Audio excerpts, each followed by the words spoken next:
Hello friends, Lalit defence news में आपका स्वागत है। तो दोस्तों, चीन बिना मार खाए मानने वालों में से नहीं है। हमारे यहाँ एक कहावत है ना कि लातों के भूत बातों से नहीं मानते। चीन भी कुछ इसी तरह का भूत है जो बातों से नहीं बल्कि लातों से ही मानेगा। हम ये क्यों बोल रहे हैं, सब कुछ जानेंगे इस वीडियो में, लेकिन उससे पहले मैं आपको एक छोटी सी अपडेट और देना चाहता हूँ। तो दोस्तों, सीरिया के पास एक छोटा सा देश है जिसका नाम लेबनान है। यहाँ पर बिजली का संकट काफी गहरा गया है और इसका कारण यहाँ की इकोनॉमी है। यहाँ की सरकार व सेना दोनों कंगाल हो चुकी है, इसलिए लेबनान सीरिया से जो क्रूड ऑयल लेकर बिजली बनाता था वो खरीद नहीं पा रहा है। दोस्तों, यहाँ मैं एक बात और बताना चाहूंगा कि बिजली कोयले से भी बन सकती है और ऑयल से भी। लेबनान में बिजली संकट इतना गहरा गया है कि लेबनान में कई दिनों तक बिजली के ना आने के हालात बन गए हैं। ऐसे में वहां के लोग सड़कों पर आ गए हैं, क्योंकि बिना बिजली के एक दिन काटना मुश्किल है और अगर कई दिनों तक बिजली ना आए तो आप सोच ही सकते हैं कि क्या हाल होगा। तो दोस्तों, अब बढ़ते हैं अपनी दूसरी खबर की तरफ। तो दोस्तों, सर्दी की मार से चीनी सैनिक मर रहे हैं, इसलिए चीन ने अब सीमा पर तनाव को कम करने के लिए भारत को 13वें राउंड की बातचीत का प्रस्ताव दिया, जिसे भारत ने स्वीकार किया।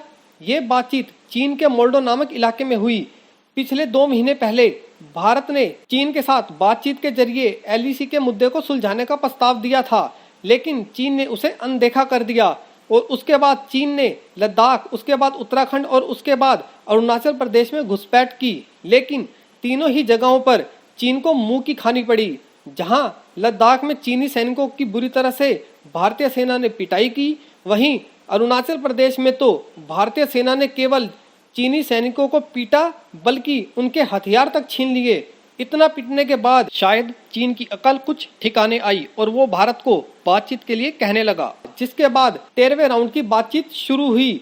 पर अब इस बातचीत का नतीजा भी कुछ खास नहीं निकला, बल्कि इस बातचीत में तो चीन और भी ज्यादा भड़क गया, क्योंकि भारत ने चीन को 2 टूक में कहा कि चीन मई 2020 की स्थिति को बहाल करे, जिसे लेकर चीन को इतनी ज्यादा मिर्ची लग गई कि चीन ने अपने अखबार ग्लोबल टाइम्स से यह तक कहलवा दिया कि चीन तो विवाद सुलझाना चाहता है, परंतु भारत की मांगे उचित नहीं है।